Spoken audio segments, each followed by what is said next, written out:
So in this video, I'm going to solve this question I have on the screen here, which says that a rod of intrinsic silicon is 1 cm long and then has a diameter of 1 millimeter. At room temperature, the intrinsic concentration in the silicon is given to be 1.5 times 10 to the power 16 per meter cube. The electron and hole mobilities are given to be 0.5 meter square per volt second, and then the whole concentration is given to be 0.05 meter square per volt second. Okay, so the question says that we should calculate the conductivity of the silicon and then the resistance of the rod. Okay, so I have to calculate the conductivity of the silicon and then the resistance of the rod. Okay, so let's do this. So for us to calculate for the conductivity of the silicon, we can use the formula conductivity. Let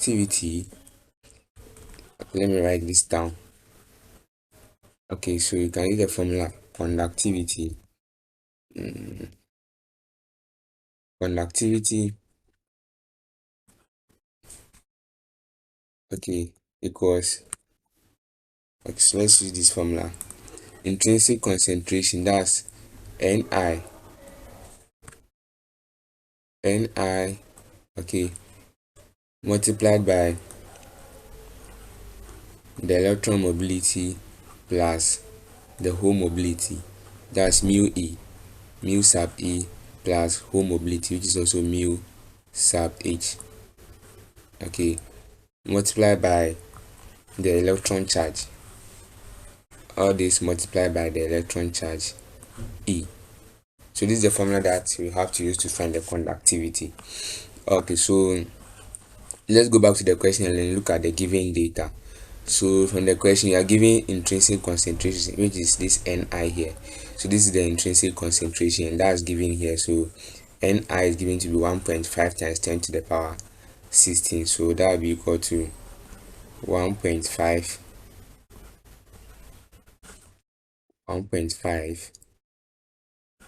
times 10 to the power 16 times 10 to the power 16. Okay, that's the intrinsic concentration. Okay, multiplied by the electron mobility and then the hole mobility.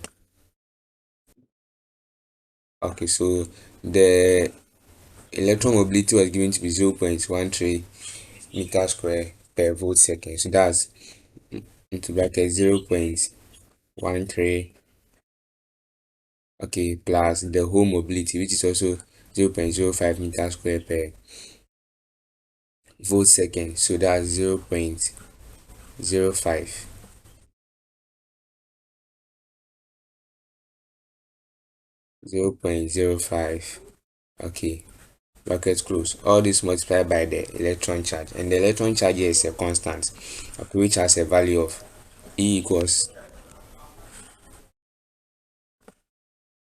it has a value of E equals 1.6 times 10 to the power minus 19 coulomb. So this is the value for electron charge, okay, and it's a constant, so you can just come and put this here. So that's times 1.6 times 10 to the power minus 19. Okay, so let's do this and see what we get. So I'll go ahead and put it on the calculator. So that's 1.5 times 10 to the power 16 multiplied by 0.13 plus 0.05 times 1.6 times 10 to the power minus 19. Okay, so this gave me a value of 4.32 times 10 to the power minus 4 times 10 to the power minus 4 Siemens per meter. That's Siemens per meter. Okay, that's the unit, Siemens per meter, spelled as let me write the spelling here. This is the spelling, Siemens per meter. Okay, that's per meter. Okay, so that's the value of this S by N here. Okay, so this is the value for conductivity. Okay, so let me write down that one somewhere here.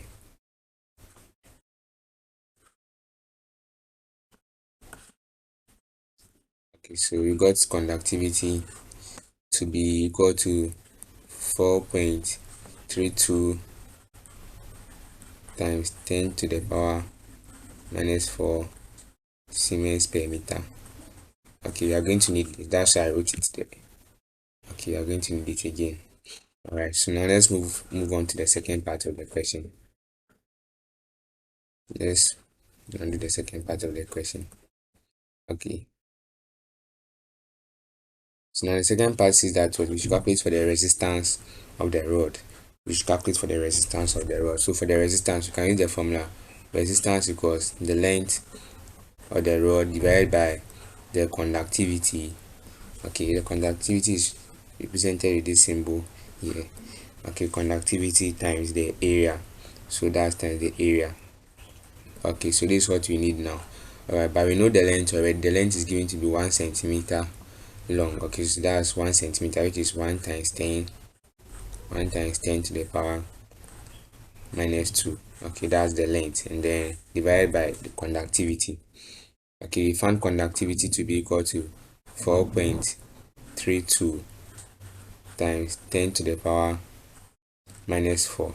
Okay, times the area, but I don't know the area yet, so let's find the area. Okay, so to find the area from the question, you've been given the diameter to be 1 millimeter. Okay, the diameter is 1 millimeter, so the diameter D is given to be 1 millimeter. So that's 1 millimeter. So since you are giving the diameter, then that means the rod is a rounded rod. So the area will be equal to what? Pi r squared.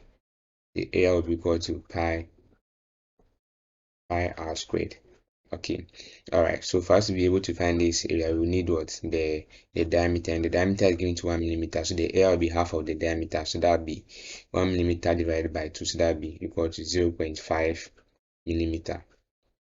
That's 0.5 millimeter. And then this will be equal to 0.5 times 10 to the power minus 3. And then this will give me 5 times 10. This will give me 5 times 10 to the power minus 4 meter. Okay, so that's it. So now that we have this, you can now come and find our area. So let's go ahead. So let me leave this value here. So the area will be pi. So this will be equal to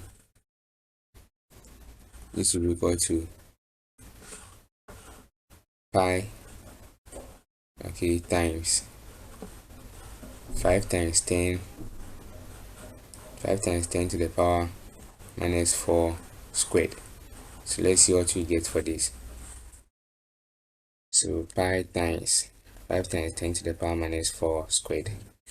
So this gives me a value of 7.854.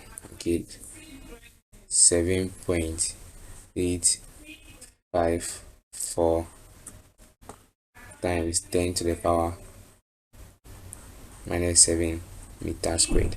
So this will be the area. So now let's come and substitute it back into this formula here. So let me come and write this here. So that will be times 7.854, okay, times 10 to the power minus 7. So now let's punch that value onto the calculator and get our answer. I'm going to punch everything straight forward here. So let's see. That's 1 times 10 to the power minus 2 divided by 4.32 times 10 to the power minus 4 times 7.854 times 10 to the power minus 7 times 10 to the power minus 7. Okay, so let's see what that gives us. Okay, that gave me a very huge value here. So I have 2 9 4 7 3 0 3 0 6 8 68.69. Okay, this is the value I have. So 0.69, but this value is too big, so let's change to a way that you can write it in a bit smaller form. Okay, so for us to do this, let's multiply this by 10 to the power minus 6, so that our answer will now be in mega ohm. So I'm going to multiply by 10 to the power minus 6. So when you do this, our answer now becomes mega ohm. So let's do this. So let's multiply our answer by 10 to the power minus 6. So when multiply by 10 to the power minus 6, we get 29.47. So that's 29.47 mega ohm. Alright. So you see that in this case, you'll be able to write it in a very smaller way here, although the same value here. So this will be the answer for the resistance of the rod.